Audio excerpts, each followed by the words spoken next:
If the high point of relations between France and Libya was 2007, the low point was just a few years later, in late 2010, early 2011, when Arab Spring pro-democracy protests swept the region.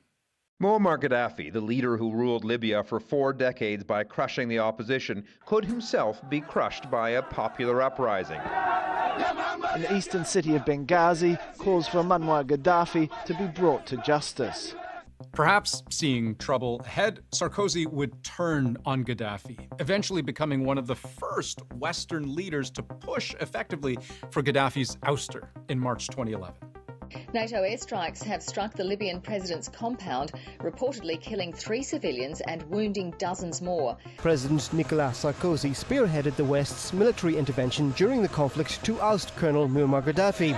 This would cause Gaddafi and his Western relationships to tear at the seams.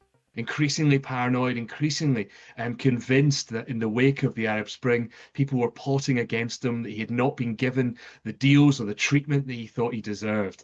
And that's maybe one of the reasons we can look to this sort of settling of scores and unleashing all these old secrets from the past.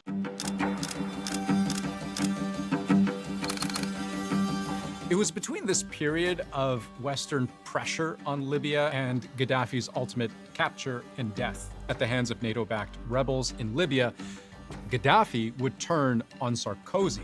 It's thanks to us that he reached the presidency, Gaddafi would say in an interview.